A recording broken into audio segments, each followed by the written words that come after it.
Hello everyone, welcome to Impact Academy YouTube channel. Hope so कि आप लोग अच्छे होंगे और अपना काम प्रॉपर कर रहे होंगे। तो आज हम करने वाले हैं हमारी नेक्स्ट यूनिट स्टार्ट, जो कि रहेगी आपकी यूनिट नंबर 4।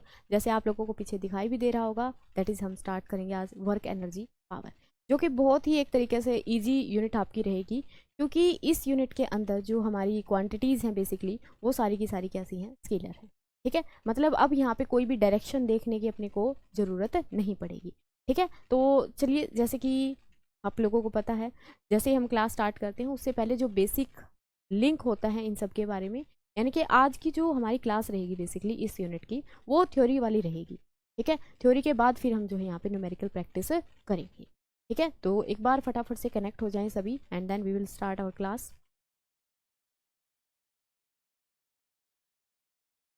चलिए, ठीक है, गुड इवनिंग, गुड इवनिंग। फटाफट से जो है कनेक्ट हो जाएं सभी। तो आज हम करने वाले हैं हमारी वर्क एनर्जी पावर वाली जो क्लास रहेगी वो। ठीक है जी, ओके।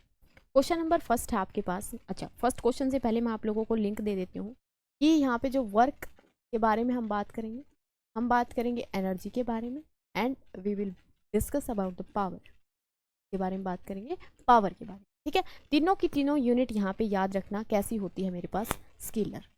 कैसी होती है, स्केलर होती हैं तीनों की तीनों। क्वांटिटीज जो है बेसिकली यहाँ पे देखो, सबसे पहले अगर हम बात करते हैं किसकी, वर्क डन, इसकी बात करते हैं वर्क डन की। ये वर्क होता क्या है, देखो वर्क अगर हम फिजिक्स की लैंग्वेज में बात करते हैं तो वर्क डन यानी कि कोई भी हमने वहाँ पे काम किया है तो उसको हम किस तरीके से मेजर करेंगे। जैसे हमने कोई काम किया, जैसे हमने स्टडी की, मान लेते हैं स्टडी की हमने पूरा दिन जब बैठ के हमने, यानी कि 6-7 घंटे 6 घंटे हमने प्रॉपर जो है स्टडी प्लान बनाया और उसके अकॉर्डिंग ही हमने उसको फॉलो किया। तो उसको अगर हम देखना चाहते हैं कि हमारी कितनी आउटपुट आई, तो उसको कैसे मेजर करेंगे, टाइम लाइन से। यानी कि हमने, या तो हम इस तरीके से कर सकते हैं कि मैंने 6 घंटे स्टडी की है तो वो 6 घंटे, ठीक है, वो क्या है, एक मेजरमेंट है एक तरीके से। या हम इस तरीके से मेजर कर सकते हैं कि कौन सा सब्जेक्ट हमने कितना यहाँ पे कवर किया है, वो भी क्या है, एक मेजरमेंट की चीज़ें हैं। तो इसी तरीके से जो भी हम फिजिकल वर्क डन करते हैं उसको किस तरीके से मेजर करेंगे वहाँ पे, तो उसके लिए हमारे पास एक फॉर्मूला आता है, एंड वो क्या है, वर्क डन को हम डिफाइन करते हैं W is equal to force into displacement. ठीक है, ये किसकी टर्म्स में है मैं बता रही हूँ आप लोगों को, मैकेनिक्स में। ठीक है, यानी कि हम कोई भी फोर्स जब हम अप्लाई करते हैं, मान लेते हैं ये हमारे पास एक बॉडी थी, हमने इसके ऊपर एक फोर्स अप्लाई की, हमने क्या किया, एक फोर्स अप्लाई की यहाँ पे, और फोर्स लगाने की वजह से ये क्या कर गई, कुछ ना कुछ डिस्प्लेसमेंट जो है यहाँ पे कवर कर गई। तो उसको, ये जो जितना डिस्प्लेसमेंट कवर किया एंड जितनी हमने फोर्स यहाँ पे अप्लाई की थी, दोनों की प्रोडक्ट को हम क्या बोलते हैं यहाँ पे, वर्क डन बोलते हैं। क्या बोला जाता है, वर्क डन बोला जाता है।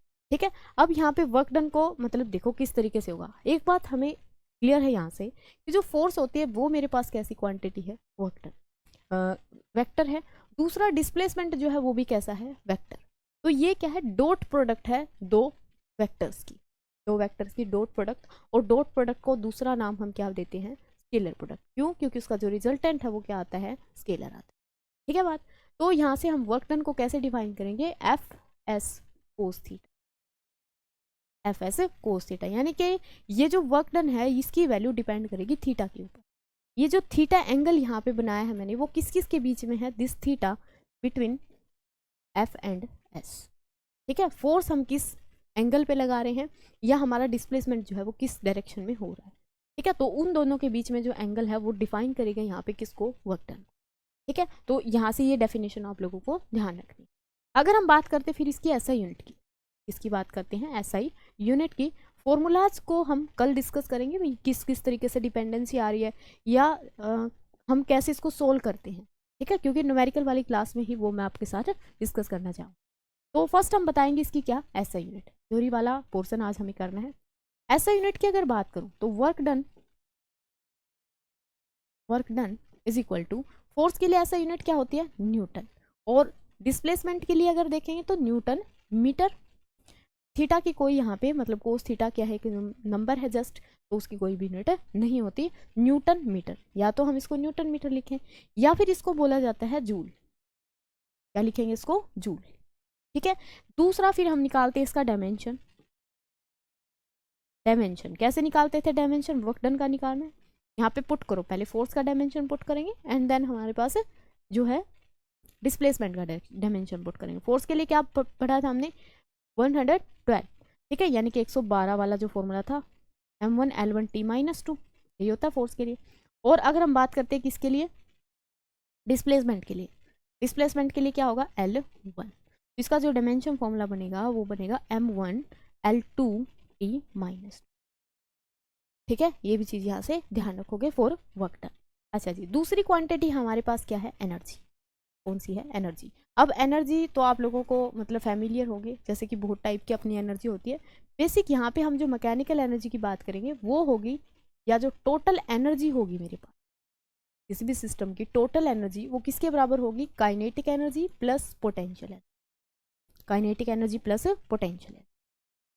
यहाँ तक कोई प्रॉब्लम, ठीक है। अब यहाँ पे ये जो काइनेटिक एनर्जी आ रही है ये किसकी वजह से आती है, ये आती है बॉडी के मोशन की वजह से। जब भी कोई बॉडी क्या करती है, मोशन पोजेस करती है, यानी कि चल रही है, तो उसके पास जो एनर्जी होगी that is the kinetic energy. कौन सी होगी, काइनेटिक। एंड ये वाली जो है ये आती है पोजीशन की वजह से, की वजह से आती है पोजीशन की वजह से। अब इन एनर्जीज को भी हमने क्या करना है, मेजर यहाँ पे करना है, एनर्जीज को क्या करना है, मेजर करना है। तो उसके लिए भी हमारे पास एक फॉर्मूला बनेगा, बिल्कुल बनेगा जी। तो काइनेटिक एनर्जी का जो फॉर्मूला रहेगा वो रहेगा आपका हाफ ऑफ mv², ठीक है। थ्योरी में आप लोगों ने इसको ड्राइव भी किया होगा, हाफ ऑफ mv²। दूसरा यहाँ पे पोटेंशियल एनर्जी के लिए अगर मैं बात करूँ तो पोटेंशियल एनर्जी का फॉर्मूला होता है, ये है पोजीशन की वजह से, पोजीशन इन द सेंस कि ग्राउंड के रिस्पेक्ट में वो कहाँ पे कितनी हाइट पे है, ठीक है, यहाँ पे है तो उसकी पोटेंशियल एनर्जी अलग होगी, या फिर मतलब अकॉर्डिंग टू h वो क्या करेगी, चीज़ें वेरी करेगी, ठीक है। ओके जी, तो पोटेंशियल एनर्जी का फॉर्मूला बनेगा यहाँ से mgh, क्या बनेगा, mgh। अब इसकी भी अगर ऐसा यूनिट देखें, एनर्जी की भी ऐसा यूनिट देखें, तो ऐसा यूनिट इसकी होती है joule, and have the same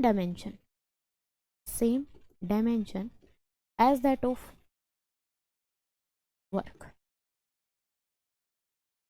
work done का जो डायमेंशन है या जो यूनिट है दोनों की क्या होती है, सेम होती है। यानी कि हमारे पास क्या है, वर्क और energy are the same thing, क्या है, दोनों की दोनों सेम है। तो यहाँ पे कुछ ना कुछ लिंक भी होगा फिर दोनों के बीच में भी हम कि हाँ, देखो सिंपल अगर भाषा में बात करें तो हम उतना ही काम कर सकते हैं जितनी हमारे पास एनर्जी, सिंपल बात है, ठीक है। तो यहाँ से एक लिंक बनता है वर्क एंड एनर्जी के बीच में, और उसको बोला जाता है वर्क एनर्जी थ्योरम। क्या बोला जाता है, वर्क एनर्जी थ्योरम।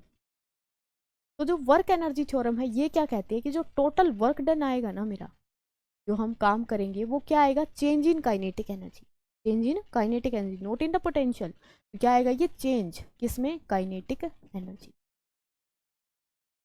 ठीक है। ये बात भी यहाँ से ध्यान रखो, क्लियर है। अच्छा, एक हम यहाँ पे पढ़ते हैं फिर वर्क एनर्जी कंजर्वेशन, क्या पढ़ते हैं, कंजर्वेशन ऑफ एनर्जी। जो एनर्जी है एक सिस्टम की वो क्या रहती है, यहाँ पे कांस्टेंट रहती है, एनर्जी क्या रहती है, कांस्टेंट रहती है किसी भी सिस्टम की, आइसोलेटेड सिस्टम की बात करें। फॉर एग्जांपल यहाँ पे अगर मैं आपको एक एग्जांपल के साथ समझाऊं, जैसे कि हमारे पास हाइड्रो पावर प्लांट होते हैं, क्या होते हैं, हाइड्रो पावर प्लांट, यानी कि हाइड्रो पावर प्लांट में इलेक्ट्रिसिटी जनरेट की जाती है by using the hydro means water. तो वाटर को यहाँ पे क्या करेंगे, स्टोर करके रखेंगे, वाटर को क्या करेंगे यहाँ पे स्टोर करके रखेंगे। डैम जिसे बनाते हैं तो डैम में क्या होता है, पानी को स्टोर करके रखा जाता है, ठीक है। ये जो डैम बनाए जाते हैं ये अर्थ से किसी न किसी हाइट पे होंगे, हाइट पे होंगे, तो इसका मतलब इसके पास अब ये जो पानी हमने इकट्ठा कर रखा है इसकी पोजीशन की वजह से इसके पास कौन सी एनर्जी होगी, that is of a potential energy. इसके पास कौन सी होगी, पोटेंशियल एनर्जी होगी, बिल्कुल, ठीक है। उसके बाद हमारे पास क्या होता है, इसको डैम को खोला जाता है तो वो कुछ इस तरीके से पानी जो है यहाँ पे नीचे की, पानी जो है नीचे आएगा। अब पानी क्या हो रहा है, बह रहा है, यानी कि चल रहा है, तो चल रहा है तो उसके पास कौन सी एनर्जी आएगी यहाँ पे बताओ। कोई भी चीज़ अगर मोशन में होती है तो उसके पास कौन सी एनर्जी होती है, that is of kinetic energy. कौन सी एनर्जी होगी उसके पास, काइनेटिक एनर्जी। उसके बाद नीचे, यहाँ पे नीचे क्या लगा होता है, यहाँ पे अगर बात करें तो यहाँ पे लगी होती हैं टर्बाइंस, क्या लगी होती हैं, इस तरीके से टर्बाइंस लगी होती हैं, ठीक है। जहाँ ये पानी इनके ऊपर गिरता है और उसकी वजह से फिर ये क्या करती हैं, रोटेट करती हैं, क्या करेंगे, रोटेट करेंगे, रोटेट करेंगे तो यहाँ पे कौन सी एनर्जी बनेगी, दैट इज मैकेनिकल। कौन सी एनर्जी आएगी, ये आएगी हमारे पास मैकेनिकल। इस मैकेनिकल एनर्जी को आगे जोड़ा जाता है किसके साथ, डायनमो के साथ, इसके साथ कनेक्ट किया जाता है डायनमो के साथ। और डायनमो क्या करता है, इस जो अपने पास ये मैकेनिकल एनर्जी है इसको इलेक्ट्रिकल एनर्जी के अंदर कन्वर्ट कर दे एंड स्टोर कर ले। ठीक है, तो यहाँ पे क्या हुआ हमारे पास, यहाँ पे हम ये नहीं कह सकते इस वाली सिचुएशन में कि एनर्जी जो है जनरेट हो रही है, एनर्जी क्या हो रही है, जनरेट हो रही है। कंजर्वेशन प्रिंसिपल यही कहता है कि एनर्जी ना तो हम क्रिएट कर सकते, ये क्या कहता है, energy can neither be created NOR be destroy. ठीक है, ना तो हम एनर्जी को बना सकते हैं और ना ही हम एनर्जी को क्या है, खत्म कर सकते हैं। एनर्जी को क्या किया जा सकता है, but it can be transform, but it can be transfer from one state या वन फॉर्म, हम यहाँ पे कहेंगे one form to another form. एक फॉर्म से इसको दूसरी फॉर्म में बदला जा सकता है। ना तो हम एनर्जी को क्रिएट कर सकते हैं और ना ही हम एनर्जी को क्या है, डिस्ट्रॉय कर सकते हैं। ठीक है, क्या कर सकते हैं, ओनली इसको चेंज कर सकते हैं एक फॉर्म से दूसरी फॉर्म। जैसे कि हमारे पास क्या थी, पोटेंशियल एनर्जी थी, पोटेंशियल को हमने किस में चेंज कर दिया, क्या हो गया, आजा,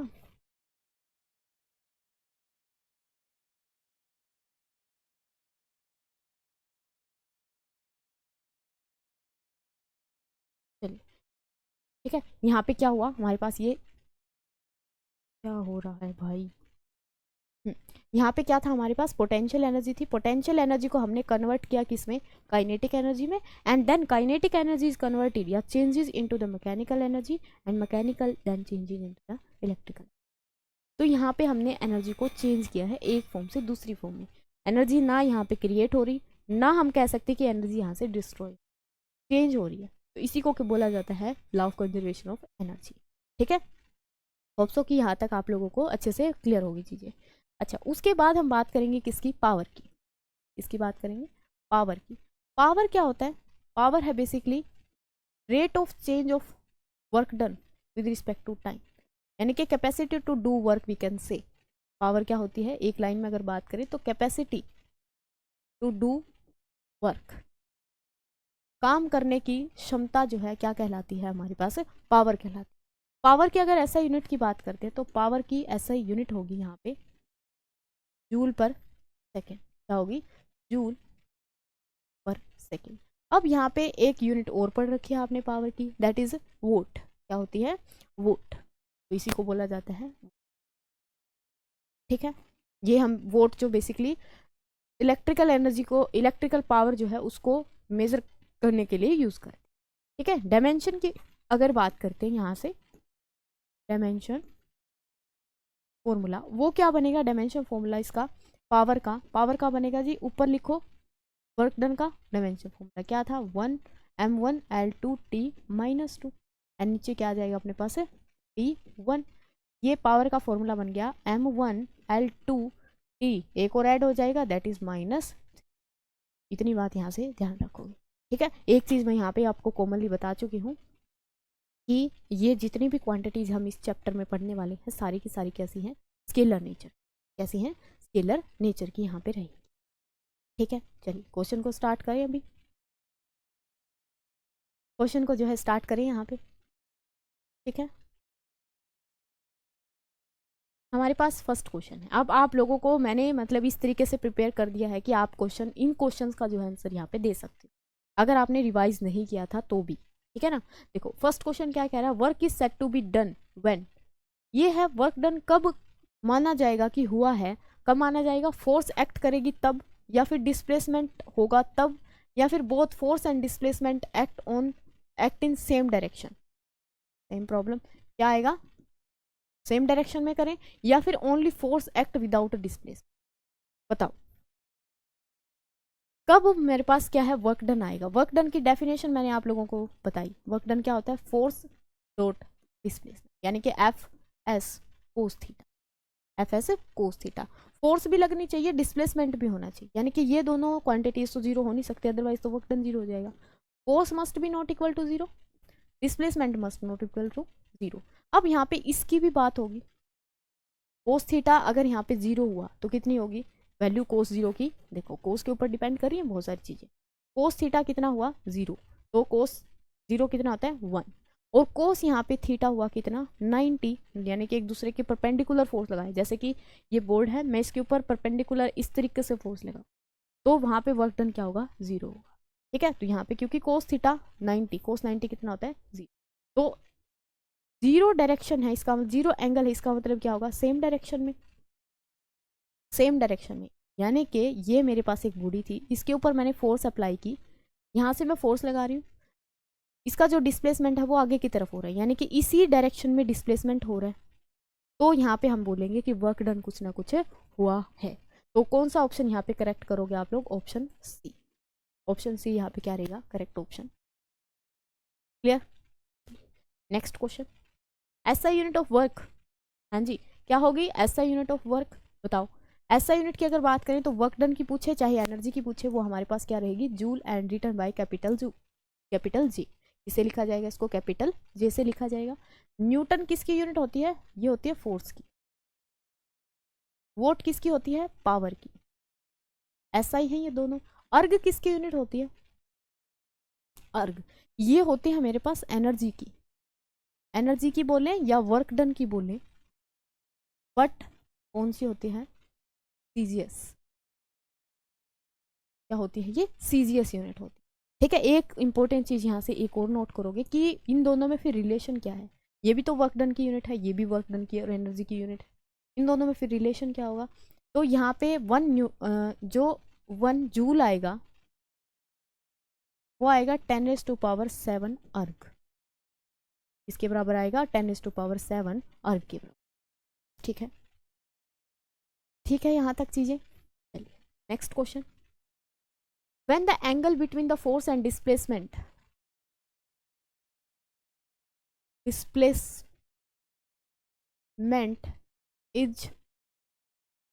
180 डिग्री, बोल देते हैं 180। देखो सारे डिस्कस कर देती हूँ मैं यहाँ पे केसेस आपको। यहाँ पे 0 डिग्री होगा तो क्या होगा 90 डिग्री होगा, थीटा कितना हुआ 0 डिग्री, तब कौन सा केस बनेगा, थीटा हुआ मेरे पास 90 डिग्री तब क्या केस बनेगा, और थीटा हुआ मेरे पास 180 डिग्री तब कौन सा केस। ठीक है, यहाँ पे जैसे क्वेश्चन में एक के बारे में पूछा गया है, अगर जीरो है तो जीरो है तो बताओ मेरे पास ये होता है एफ एस कोस थीटा, क्या होगा F S cos theta, F cos zero कितना होता है 1, कोस जीरो कितना होगा 1, तो ये हुआ एफ एस, यानी कि वर्क डन यहाँ पे कैसा आया पॉजिटिव, वर्क डन कैसा आया पॉजिटिव आया, इसी फॉर्म में दे रखे हैं मैक्सिमम मिनिमम एंड जीरो। ठीक है, पॉजिटिव है और कैसा है ये मैक्सिमम होगा, कैसा होगा मैक्सिमम होगा, बिल्कुल सही बात है।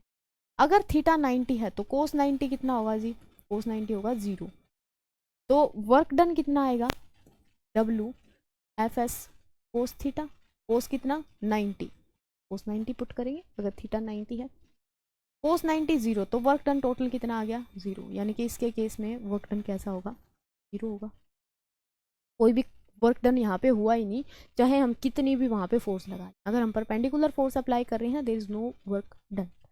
ठीक है, अगर थीटा हुआ 180, कितना हुआ 180, यानी कि 180 का मतलब क्या है यहाँ पे कि ये हमारे पास मान लेते हैं एक ऑब्जेक्ट है, हमने इसके ऊपर फोर्स लगाई F और इसका डिस्प्लेसमेंट इधर ही हो रहा है, यानी कि वो ही हमारे पास रिवर्स क्या कर रहा है एक ऊपर फोर्स लगा रहा है।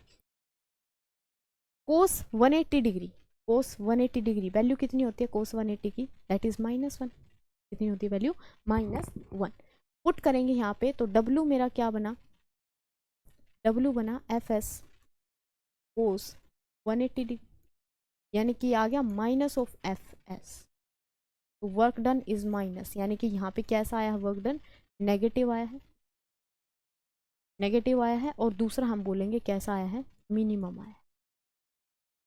ठीक है, तो आप लोगों को अब तीनों केसेस यहाँ पे पता होनी चाहिए कि तीनों का मतलब क्या है कि एंगल के ऊपर डिपेंड कर रही हैं चीज़ें, तो एंगल के साथ वो क्या करेंगी वेरी करेंगी। क्लियर है बात। ठीक है, चलिए नेक्स्ट क्वेश्चन देखते हैं, question number 4, work done by a constant force is given as, work done जो है कांस्टेंट फोर्स कितना एक्ट करेगी, work done by a given force, constant force, force constant है तो क्या यहाँ पे डायमेंशन मैच करेंगे, बिल्कुल भी नहीं करेंगे। W is equal to F S sine theta, sine theta आता है क्रॉस प्रोडक्ट में, ये भी नहीं होगा, यहाँ पे भी डायमेंशन मैच नहीं करेंगे। बेसिकली क्या पूछ रहा है अपने से, फॉर्मूला ही पूछ रहा है, F S constant, force constant होनी चाहिए, यहाँ पे डिस्प्लेसमेंट वेरी कर रहा है, फोर्स क्या है कॉन्स्टेंट। वेरिएबल फोर्स की वजह से भी हम वर्क डन निकाल सकते हैं, लेकिन वहाँ पे हम इंटीग्रेशन की जो प्रोसेस होती है वो यूज़ करें, ठीक है। तो क्या होगा यहाँ से एफ एस फोर्स, और ये हमारे पास क्या आएगा, ये जो रिजल्ट आएगा इसका एक स्केलर आएगा एक स्केलर क्वांटिटी यहाँ पे, यानी कि जस्ट एक नंबर आएगा, ठीक है। न्यूमेरिकल में हम देखेंगे कि किस तरीके से हमें फोर्स गिवन होगी, डिस्प्लेसमेंट गिवन होगा, तो उनकी किस तरीके से प्रोडक्ट करेंगे वो चीज़ें भी एक बार रिवाइज यहाँ पे हो जाए, ठीक है। Kinetic energy of a body depends on it's, kinetic energy जो है वो किस किस के ऊपर डिपेंड करती है, मास एंड एक्सेलरेशन, या mass and velocity, velocity only या mass only. Kinetic energy is due to motion of body, अगर कोई बॉडी मोशन में है यानी कि मूव कर रही है उसके पास होगी kinetic energy, that the energy possessed by the moving body is known as the kinetic energy. क्या बोलते हैं उसको, काइनेटिक एनर्जी बोलते हैं। तो काइनेटिक एनर्जी हमें पता है किसके बराबर होती है, ये होती है half of M V square, क्या होती है half of M V square, half M V square, यानी कि मास एंड वेलोसिटी बोथ, दोनों चीज़ों के ऊपर काइनेटिक एनर्जी क्या करती है, डिपेंड करती है। तो कौन सा ऑप्शन यहाँ पे करेक्ट रहेगा, ऑप्शन बी जो है क्या रहेगा अपना करेक्ट ऑप्शन, ठीक है। चलिए next question, question number 6, potential energy is possessed, energy possessed due to, potential energy जो है वो किसकी वजह से आती है बताओ, पोजेस्ड ड्यू टू, ये आप लोग करो, इसका आंसर क्या आएगा,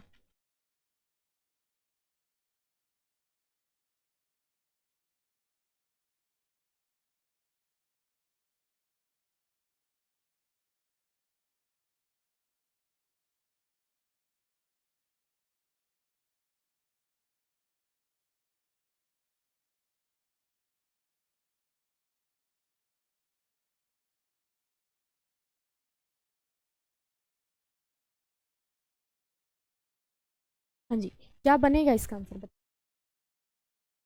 कौन सा आंसर यहाँ पे करेक्ट होगा। अगर हम बात करें पोटेंशियल एनर्जी की, तो पोटेंशियल एनर्जी मोशन की वजह से नहीं होती, पोटेंशियल एनर्जी होती है ड्यू टू द पोजीशन या फिर कॉन्फ़िगरेशन, यहाँ पे आप ऑप्शन जो है करेक्ट करोगे, ठीक है। टेम्परेचर और शेप का तो कोई लेना देना ही नहीं है, यहाँ पे टेम्परेचर की वजह से कौन सी एनर्जी होगी, थर्मल एनर्जी, ठीक है, हीट एनर्जी जिसको हम बोलते हैं थर्मल एनर्जी, ओके। चलिए next question, the work energy theorem state that, work energy theorem क्या कहती है, डिस्कस करी थी हमने, वर्क एनर्जी थ्योरम, क्या ऑप्शन यहाँ पे करेक्ट होगा बताओ। ये यहाँ पे वर्क डन जो होगा वो पावर इनटू टाइम होगा according to work energy theorem, work done जो है चेंज इन काइनेटिक एनर्जी होगा, या work done force into displacement होगा, या वर्क डन पोटेंशियल एनर्जी के इक्वल है। रिलेशन यहाँ पे चारों के चारों ठीक है, रिलेशन चारों के चारों ठीक है। पोजीशन यहाँ पे अगर काइनेटिक एनर्जी 0 है देन ये पोटेंशियल एनर्जी के इक्वल ही होगा, ठीक है ना, क्योंकि वर्क डन जो है वो टोटल एनर्जी के इक्वल होता है, ये हम इनकरेक्ट ही मानेंगे, ओके। तो वर्क डन जो है फोर्स इनटू डिस्प्लेसमेंट होता है, ठीक है, ये अकॉर्डिंग टू डेफिनेशन है, not according to the work energy theorem. Work energy theorem state that कि work and energy are related with each other and the work done is equal to the change in kinetic, work done किसके बराबर आता है, change in kinetic energy के बराबर आता है, that is अपना ऑप्शन बी क्या रहेगा यहाँ पे करेक्ट रहेगा, option B will be the correct option. Clear है, क्लियर है सभी को, okay. Next question, next question कह रहा है work done by a force on a body is negative, negative when, कब जो है नेगेटिव होगा, यहाँ पे है डिस्प्लेसमेंट,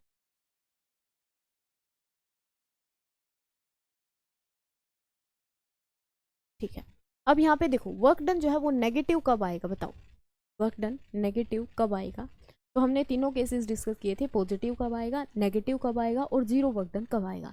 तो वो डिपेंड करता है किसके ऊपर कि हम फोर्स किस डायरेक्शन में लगा रहे हैं और हमारा जो डिस्प्लेसमेंट है वो किस डायरेक्शन में, ठीक है। यानी कि हम कह सकते हैं कि दोनों के बीच में जो एंगल है बेसिकली वो डिफाइन करता है कि वर्क डन जो है पॉजिटिव होगा नेगेटिव होगा या फिर 0 होगा।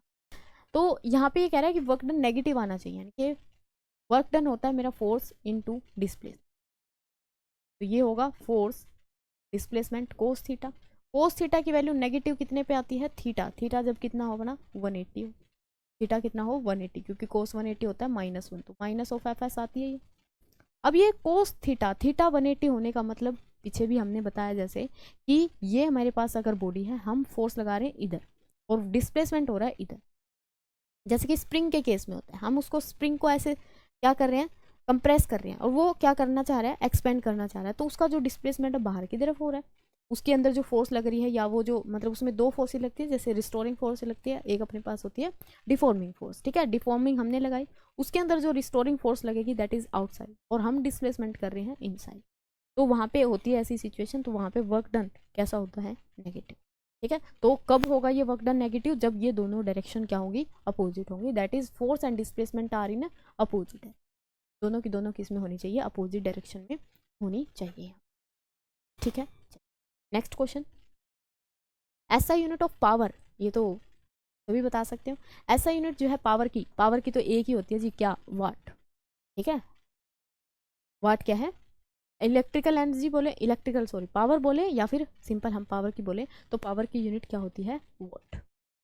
एक यहाँ पे आप लोगों ने वोल्ट भी सुना होगा, क्या होगा, वोल्ट, तो ये किसकी होती है, ये होती है पोटेंशियल की यूनिट, ठीक है, पोटेंशियल, कौन सा पोटेंशियल है ये, इलेक्ट्रिक पोटेंशियल, ठीक है, इलेक्ट्रिक पोटेंशियल की यूनिट होती है वोल्ट, और पावर की होती है वोल्ट, तो कंफ्यूज नहीं होना, दोनों अलग अलग चीजें, ठीक है।